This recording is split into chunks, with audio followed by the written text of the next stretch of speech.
శోకాన్ని దూరం చేసేటువంటిది రామచంద్రమూర్తి యొక్క నామం.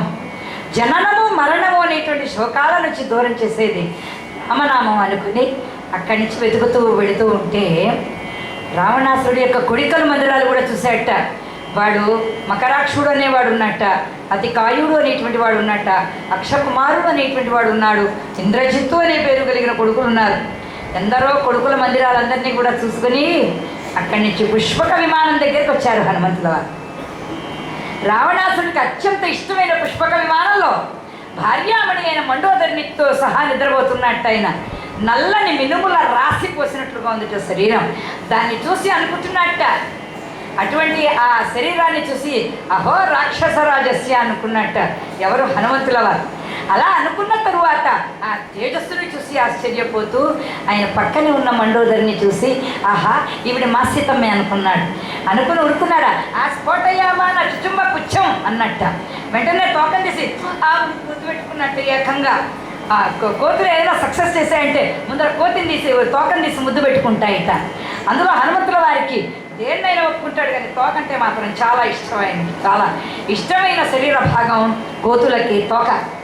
అందువల్ల ఆ తోకని తీసి ముద్దు పెట్టుకుని ఊరుకున్నాడా. ఆ స్ఫోటయామాన చుచుంబ పుచ్చం ననంద చక్రీడ జగౌ జగామ నృత్యం చేయడం కూడా ప్రారంభించాడు.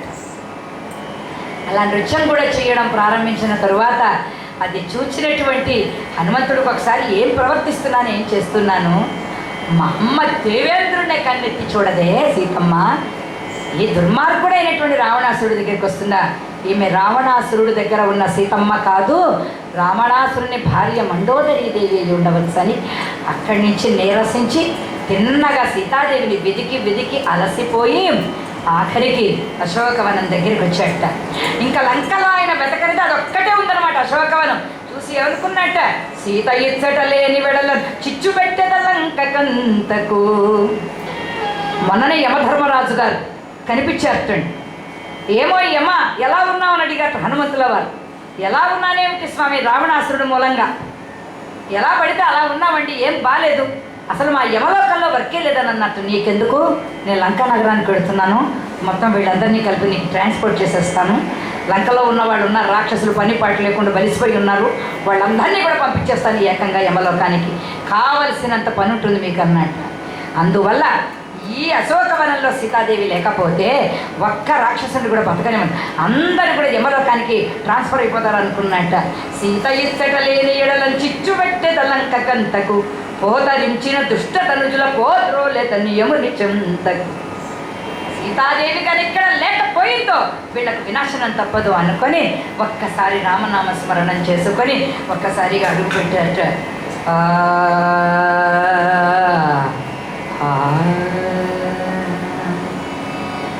బంటు రీతి గోల్లో బియ్యవయ్య రామ, బంటు రీతి గోల్లో బియ్యవయ్య రామ, బంటు రీతి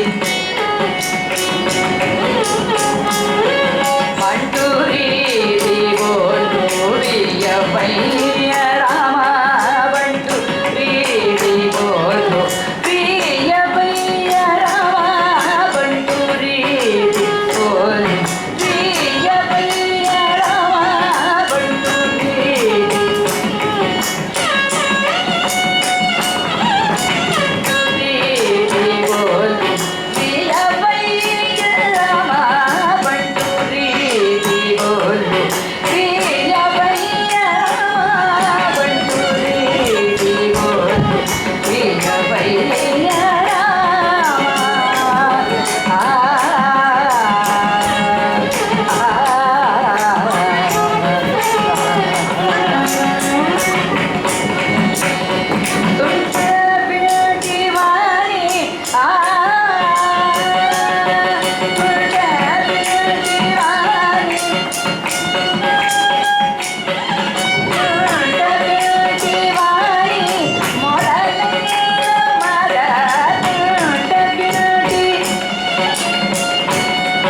రామనామ స్మరణంతో అడుగుపెట్టేట.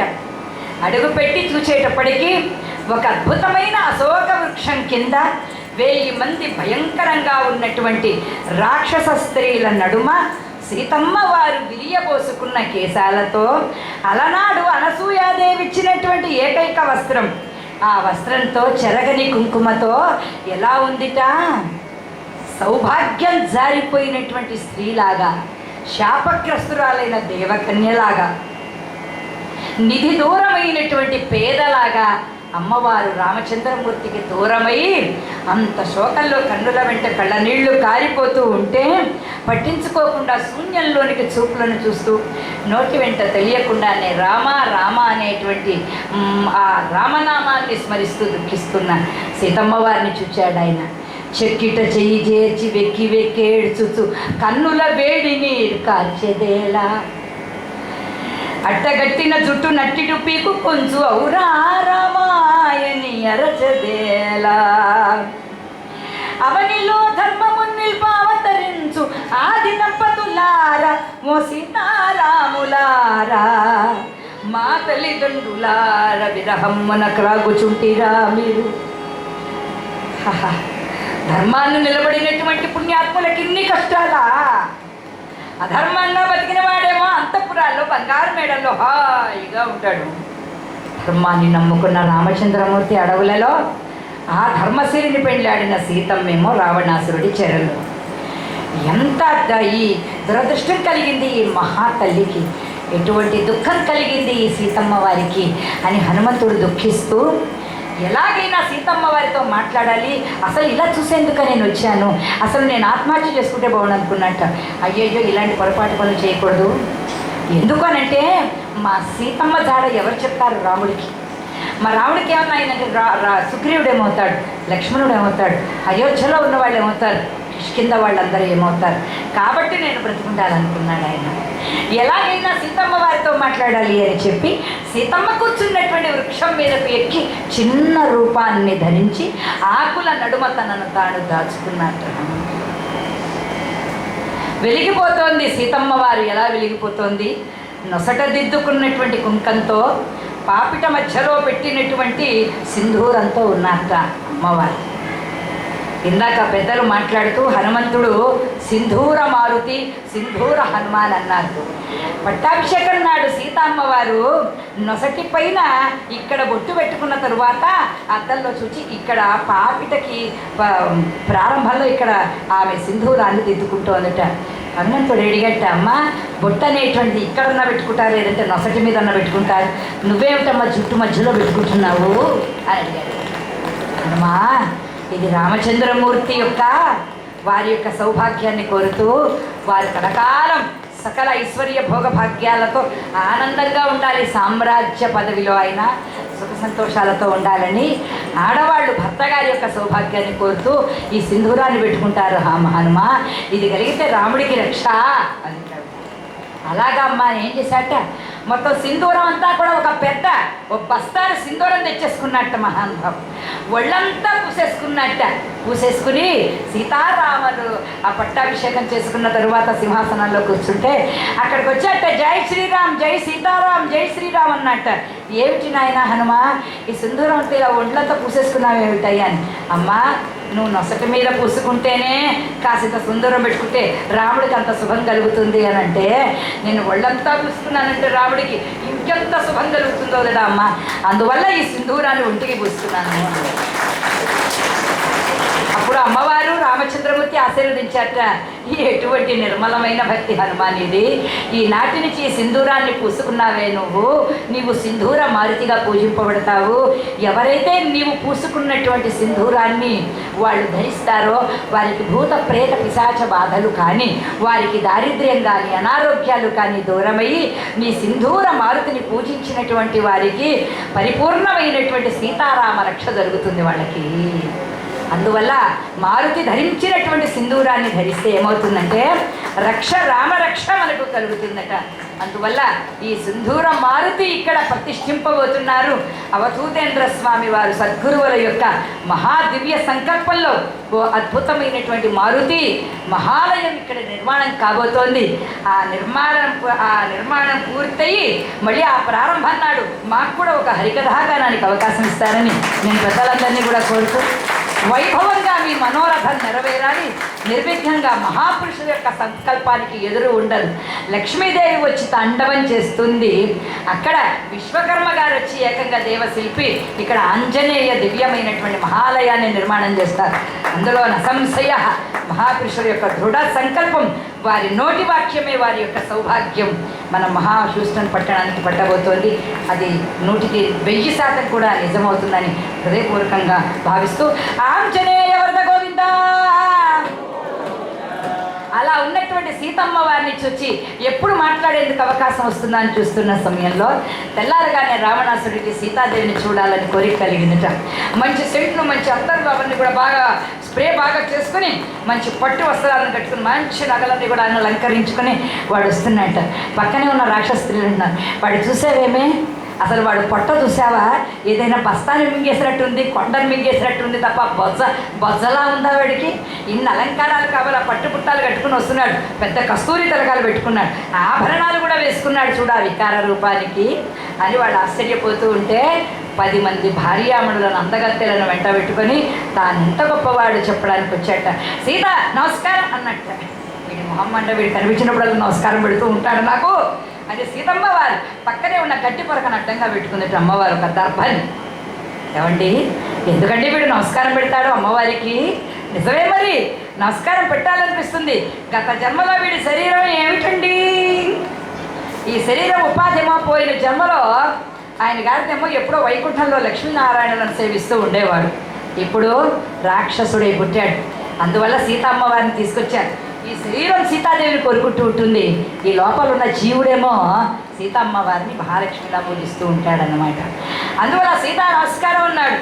ఇంకనైన నీ దయ రాధెలనేమిటారి నా బంక దిప్పు మొక పరి వాజూపు తరబరి అన్నట్ట. సీత ఇంకా రాముడు వస్తాడు, వీళ్ళందరినీ సంహరిస్తాడు, నిన్ను తీసుకుని వెళ్తాడు అనుకుంటున్నావా? కళల్లోని మాట రావుడు ఇక్కడికి రావడం అనేటువంటి మాట.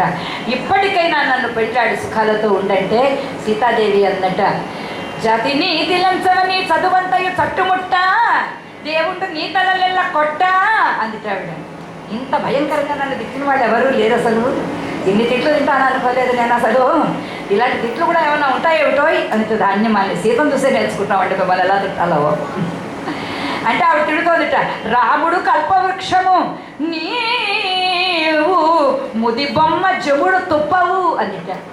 రాముడు అంబోది నీవు చౌడబట్టెవు అందిట. రామచంద్రమూర్తి కల్పవృక్షం లాంటివాడు, నువ్వు ముళ్ళ తుప్ప లాంటి వాడివి అందిట. అబ్బబ్బబ్బబ్బ ఎంత నీచమైనటువంటి సాపత్యము. ఆ తర్వాత రాముడు సముద్రం లాంటివాడు, నువ్వు పిల్ల కాలువ లాంటివాడు. రాముడు ఆదిశేషుడు వంటివాడు, నువ్వు వానపాము లాంటివాడు. రామచంద్రమూర్తి స్వర్గం లాంటివాడు, నువ్వు నరకం లాంటివాడు. ఎందుకు శపించకుండా ఉన్నానో తెలుసా? రేపొద్దున నా భర్త నన్ను అడుగుతాడు, నేను ఈ రావణాసురుని గెలిచి నేను తీసుకెళ్ళను అనుకున్నావా? నా అనుమతి లేకుండా ఎందుకు రావణాసురుని చంపావని అడిగితే నా భర్తకి నేను సమాధానం చెప్పుకోవాలి, కాబట్టి నేను వదిలేస్తున్నాను. చాలా కోపం వచ్చేసింది రావణాసుడికి. సీతను చంపేస్తా అంటూ కత్తెత్తాట. పక్కనే ఉన్న ధాన్యం మాలినందుట, నువ్వేం భయపడుకు, వీడేం చంపలేడే అని సీతాదేవికి ధైర్యం చెప్తోందట ఆవిడ. స్వామి, ఆడవాళ్ళపైన కత్తి ఎత్తడం ఏమిటండి, ఎంత అవమానం స్వామి, మీరు పదండి. సీత నీకు 2 నెలల గడువిస్తున్నా. 2 నెలలలోగా నీవు నన్ను పెంట్లాడకపోయావో ఈ 1000 మంది ఆడవాళ్ళు ఉన్నారు చూసావా, నీ శరీరంలో ఒక్కొక్క భాగాన్ని వీళ్ళు విరుచుకు తినేస్తారు. మీరందరూ 1000 మంది హాయిగా తిని కూర్చోవడం కాదు, ఆవిడికి నా గొప్పతనం, నా అందచందాలు, నా సౌందర్యం అన్నీ కూడా కథలుగా చెప్పండి సీతకి అని అనగానే ఆయన రావణాసురుడు వెళ్ళిపోయాట. వీళ్ళందరూ చుట్టూ చేరారటండి. అప్పుడు త్రిజట అనేటువంటి స్వప్న వృత్తాంతం, చాలా గొప్ప స్వప్న వృత్తాంతం. అది వింటే చాలు మనకు చెడు కళల వల్ల చెడు ప్రభావాలు ఉంటాయట. చెడ్డ కళలు రాకూడదు. ఆ చెడు కళలు ఎప్పుడన్నా వచ్చినా కూడా ఈ కథను తలుచుకుంటే మనకు రావుటండి, ఎటువంటి దుష్ఫలితాలు ఉండవుట. అందువల్ల త్రిజట అనేది లేచి చెప్పిందిట, నేను ఒక కలగన్నానే. ఆ కలలో రాముడు, లక్ష్మణుడు, సుగ్రీవుడు, విభీషణుడు, సీతాదేవి, కొంతమంది మహావీరులందరూ కూడా తెల్లని వస్త్రాలు కట్టుకుని ఆ పుష్పక విమానం అలా లేచి వెళ్ళిపోతుందిట. అక్కడ మన మహారాజు గారి గదే ఉండాల్సింది, ఆయన ఎక్కడున్నాడే అని. ఆయన గారు కాస్త వెళ్తూ ఉన్నాడు, వీళ్ళతో వెళ్ళడం లేదు. ఏంటి ఇంకో పుష్పక విమానంలో వెళ్తున్నాడా? ఉన్నది ఒకటే పుష్పక విమానమే. మెడలో నల్లని తాడు వేసి ఓ నల్లనైన స్త్రీ నేను రాను అంటుంటే రావణాసురుని లాక్కెళ్ళిపోతుంది దక్షిణం వైపు. ఆమె మృత్యుదేవత రావణాసురుడికి. వినాశకాలం వచ్చేసింది లంకా నగరానికి. అందువల్ల సీతాదేవిని ఎవరు దూషించవద్దు అని అనగానే హనుమంతుడి యొక్క మాయతో వాళ్ళందరూ గాఢమైన నిద్రలోకి మునిగిపోయారట. ఆంజనేయ వరద గోవిందా. ఎప్పుడైతే అలా మునిగిపోయారో వాళ్ళందరూ కూడా, అప్పుడు హనుమంతుల వారు సీతాదేవి ఆత్మహత్య చేసుకోవడానికి తన జుట్టునంతటినీ కూడా తాడుగా చేసి దగ్గరే ఉన్న కొమ్మ మీద వేసి రాముడికి నమస్కారం చేసుకుంటుందట. వల్ల నొల్ల ఈ కళ్ళ బతుకు రామచంద్ర, ఇంకా ఈ బ్రతకలేను, నేను ఆత్మహత్య చేసుకుంటానని సీతమ్మ వారు ఎప్పుడైతే ఏడుస్తోందో అప్పుడు హనుమంతుల వారు చూశారట, అయ్యో పొదురు తప్పిపోయింది, ఆత్మహత్య చేసుకునే దాకా వచ్చేసింది ఈమె ఆత్మహత్య ప్రయత్నాన్ని ఆపాలి, ఏం చేద్దాం? అహం వానరోత్తమం అందామంటే సంస్కృతంలో మాట్లాడేవాడిని రాక్షసులు అనుకుంటుందో ఏమిటో. రాక్షసులకు సంస్కృతం బాగా వచ్చాడు. అందువల్ల మళ్ళీ లేనిపోని సమస్యలు వస్తాయేమో. రామనామ సంకీర్తనం చేస్తే ఈమె ఆత్మహత్యా ప్రయత్నాన్ని మానివేస్తుంది. అన్నమాచార్యుల వారు పాడినటువంటి రామ సంకీర్తనలు ఎన్ని ఉన్నాయో మనం చెప్పలేమన్నమాట. అందులో ఒక అద్భుతమైనటువంటి కీర్తనను మనం గానం చేసుకున్నాం. రాజా దశరథో నామ రథకుంజర వాజిమా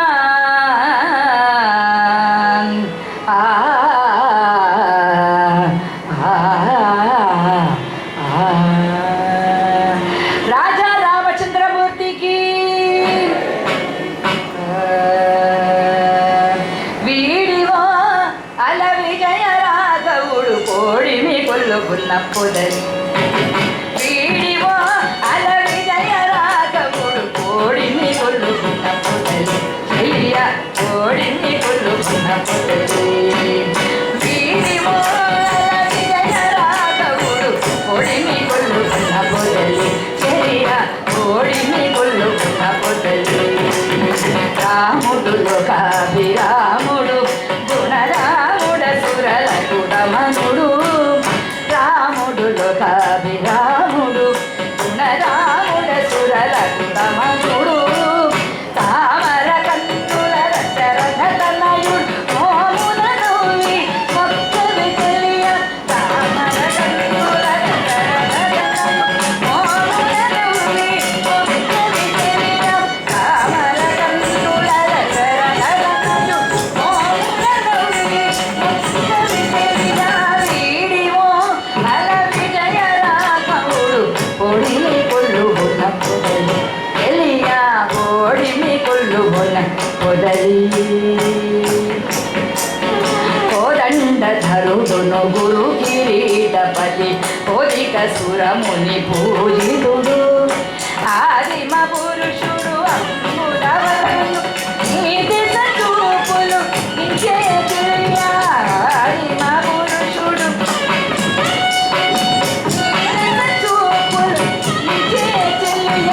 వీడివో అల విజయ రాఘవుడు కోడిమి కొల్లుకున్న పొదలి.